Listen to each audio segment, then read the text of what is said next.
राजस्थान में डीएपी खाद की किल्लत अब सियासी मुद्दा बनती जा रही है। बारां जिले के छबरा में नरेश मीणा किसानों के समर्थन में एसडीएम कार्यालय के बाहर अनिश्चितकालीन धरने पर बैठ गए हैं। झोले फहराकर प्रशासन से खाद की भीख मांगते हुए उन्होंने चेतावनी दी है कि मांगे पूरी नहीं हुई तो आंदोलन भूख हड़ताल में बदल जाएगा।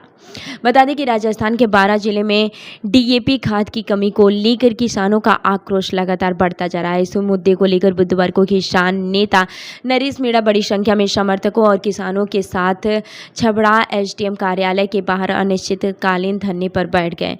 धरने के दौरान उन्होंने झोले फैलाकर प्रशासन से किसानों के लिए डीएपी खाद की भीख मांगे, जिसका वीडियो और तस्वीरें क्षेत्र में चर्चा का विषय बन गई है। धरने के दौरान नरेश मीणा ने कहा कि वहां बारां जिला प्रशासन और छबरा एसडीएम से किसानों के लिए पर्याप्त डीएपी खाद उपलब्ध कराने की गुहार लगा रहे हैं। उनका आरोप है कि प्रशासन ने किसानों से किए गए वादे पूरे नहीं किए और आज भी अधिकांश किसान खाद के लिए दर-दर भटक रहे हैं।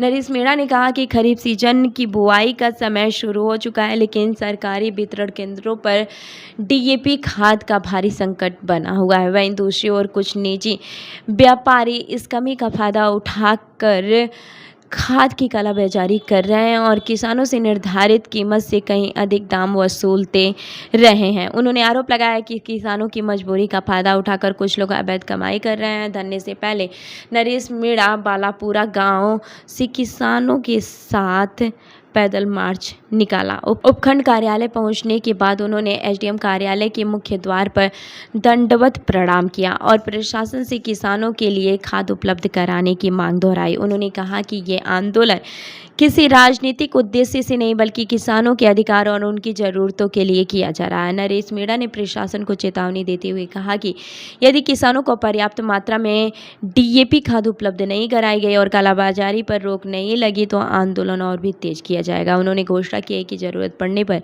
हजारों किसानों के साथ भूख हड़ताल भी शुरू की जाएगी, जिसकी पूरी जिम्मेदारी प्रशासन की होगी।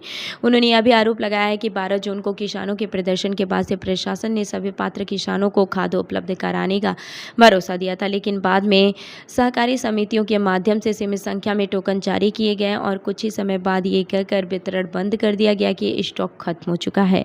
धरना स्थल पर बड़ी संख्या में किसान मौजूद रहे, प्रशासन की गतिविधियों पर नजर बनाए हुए हैं। फिलहाल पूरे मामले पर प्रशासन की ओर से आधिकारिक प्रतिक्रिया का इंतजार है, जबकि किसानों ने स्पष्ट किया है कि जब तक पर्याप्त डीएपी खाद उपलब्ध नहीं कराई जाती है तब तक उनका आंदोलन जारी रहेगा। तो इस खबर पर आपकी क्या राय है, हमें कमेंट करके जरूर बताएं और ऐसी ही अन्य खबरों के लिए हमारी वेबसाइट www.prpnewsindia.com पर विजिट करें। धन्यवाद।